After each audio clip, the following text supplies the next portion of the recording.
Урматтуу мекенештер, Россияда мигранттарга көзөмөл күчөтүлдү. Россиянын аймагында тиешелүү документтериңиз жок жүрүүдөн абайлаңыз. Каттоого туруу, регистрация, ННН, ДМС, ОМС, СНИЛС, Медкнижка, эмгек келишими, кара тизмеден текшерүү, башка тилге которуу, иш кагаздарда көйгөй болсо кайрылыңыздар. Албетте официалдуу.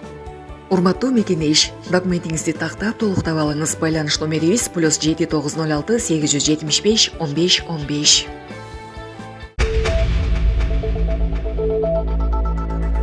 Трамптын инаугурациясына бир күн калганда АКШда TikTok бөгөттөлдү.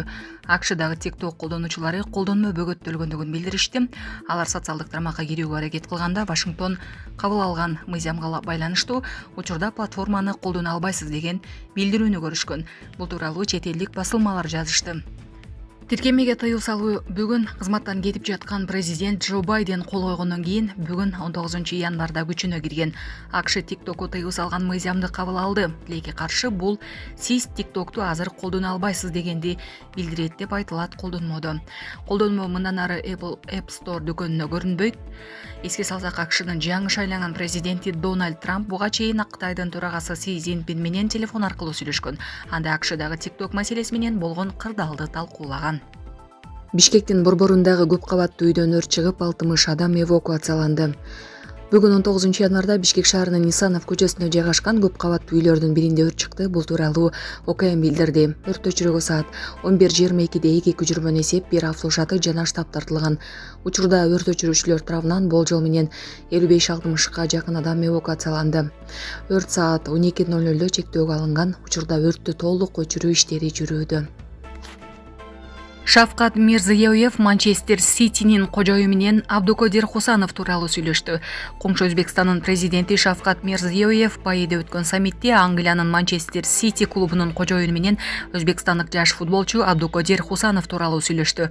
Андагы видео социалдык тармактарга тарады. Анда Манчестер Ситинин кожоюну таланттуу футболчуну тарбиялаган үчүн өзбек элине ыраазычылыгын билдирди. Эске салсак, Абдукодир Хусанов Франциянын Ланс клубунан Манчестер Ситиге 40 миллион еврого өткөн. 20 жаштагы өзбекстандык оюнчу жаңы клубунда 45-номер менен ойной турганы белгилүү болду.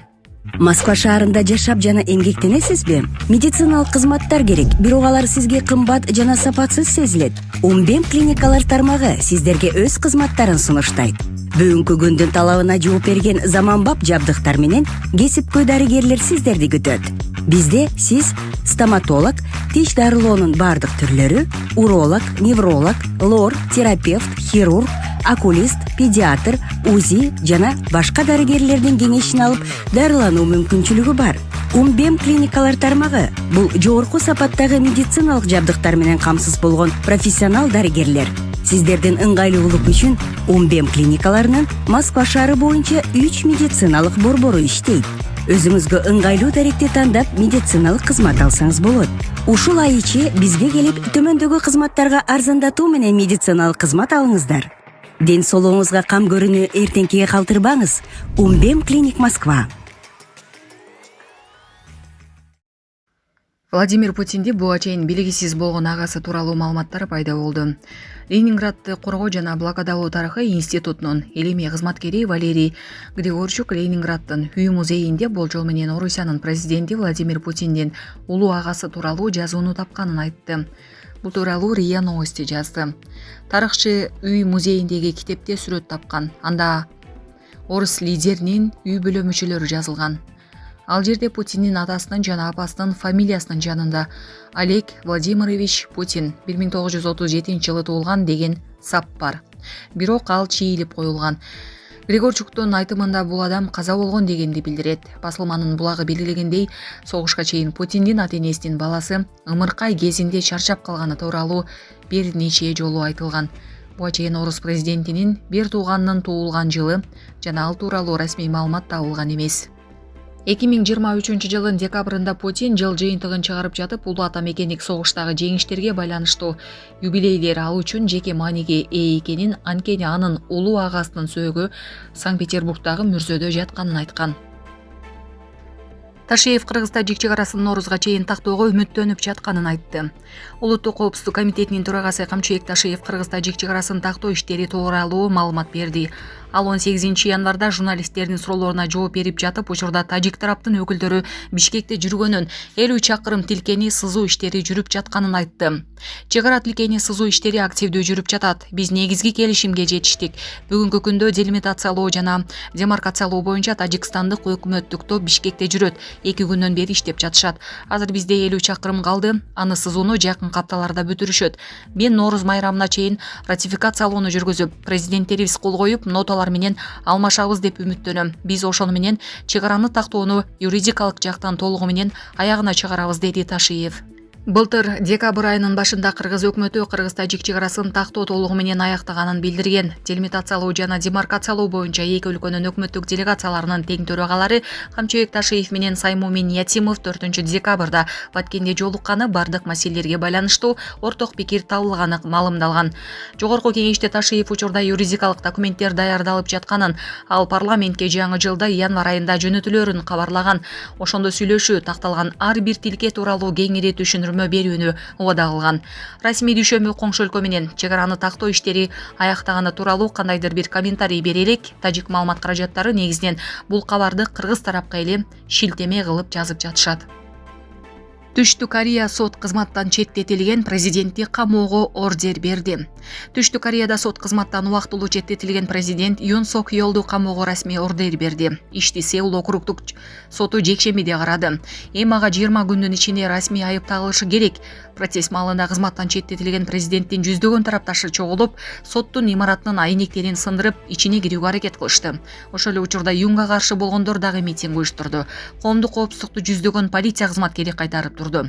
Юн Сок Йол 15 январда камакка алынган. Анда ал өзүнүн камалышын мыйзамсыз деп эсептээрин, бирок кан төгүүнү алдын алуу үчүн суракка барууга өз каалоосу менен макул болгонун айткан.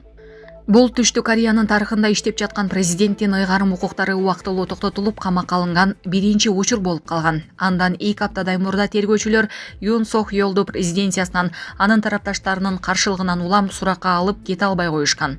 Өлкөнүн парламенти былтыр 14 декабрда Юн Сок Йолго импичмент жарыялоону колдогон. Буга анын 3 декабрда күтүүсүз аскердик абал жарыялашы түрткү болгон. Юн Сок Йолго өлкөдөн чыгууга тыюу салынган.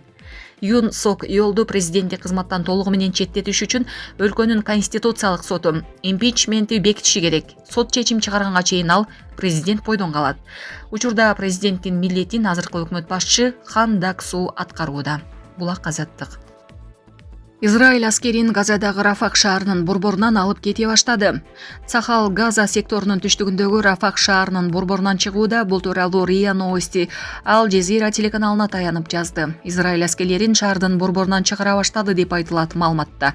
Телеканалдын маалыматы боюнча израилдик аскерлер Египет жана Газа секторунун чектешкен аймагындагы Филадельфия коридоруна чегинүүдө. Басылмалар Хамас келишиминин алкагында Израиль күчтөрү ушул Филадельфия коридору аркылуу чыгып кетерин жазышкан. Ага карабастан ишембиде Израилдин премьери Биньямин Нетаньяху өлкө аскерлерин бул аймакта калтырып, аларды чыңдай турганын айткан.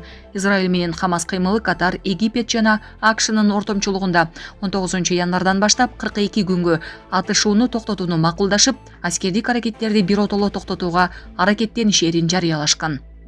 Бул жаңжал 15 ай ичинде 46 000 палестиналыктын 1500дөй израилдиктин өмүрүн алып, чатак Ливан менен Йеменге жайылып, ошондой эле еврей мамлекети менен Ирандын бири-бирине ракеталык соккурусун алып келген. Келишимдин биринчи этабында израилдик 33 туткунду Палестинанын 1000дей туткунуна алмаштыруу каралган. Израиль аскерлери Газа секторунун чек араларына чегиниши керек, бирок азырынча сыртта ага жакын жерлерде калышат. Элдешүүнүн биринчи күнүнөн баштап гуманитардык жардам жеткирүү көбөйтүлөт. Суткасына 600дөй жүк ташуучу унаа келет. Анын ичинен 50 унаада күйүүчү май бар. Палестиналыктарга 200 000 чатыр жана 60 000 мобилдик үй берилет. Келишимге Катар, Египет жана АКШ гарант болуп, Каирде координациялык борбор түзүшөт. Элдешүүнүн 16 күнүндө Израиль менен Хамас келишимдин экинчи этабы тууралуу сүйлөшүүлөрдү жүргүзүүгө милдеттендирилген. Анда калган туткундарды коё берүү, ок атууну туруктуу токтотуу жана израилдик аскерлерди толугу менен чыгарып кетүү жөнүндө кеп болору болжолдонууда. Тынчтык процессинин кепили болгон тараптар каза болгондордун сөөктөрүн алмашуу, Газа секторун калыбына келтирүү жана аны биротоло блокададан чыгарууну камтыган 3-этаптын болушун да карашууда. Бул жаңжал башталгандан берки экинчи жолку элдешүү. Биринчиси 2023 жылдын ноябрь айында болуп, алды гана күнгө созулган. Булак Спутник KG. AQShnын шайланган президенти Дональд Трамп 20 январда ант берип, кызматка киришери менен бул өлкөдө мигранттарга каршы рейдтер башталат. Бул тууралуу The Wall Street басылмасы ишенимдүү булактарына таянып жазды. Ага ылайык текшерүүлөр инаугурациянын эртеси эле 21 январда Чикаго шаарында башталат. Рейд жүргүзүүгө иммиграциялык жана бажы полициясынын 200гө чейинки кызматкери тартылат. Ириде буга чейин жол эрежесин бузуу өңдүү тартип, мыйзам бузууга, кылмышка баргандарды текшерүү башкы максаттардын бири болот. AQShnын азыркы президенти Джо Байдендин администрациясы мындай мыйзам жана тартип бузуулар мигранттарды текшерүүгө негиз эмес деп эсептеп келген. Басылманын ырасташынча, Чикагодан кийин мындай рейдтер Нью-Йорк, Лос-Анджелес, Денвер жана Майамиде уланышы мүмкүн.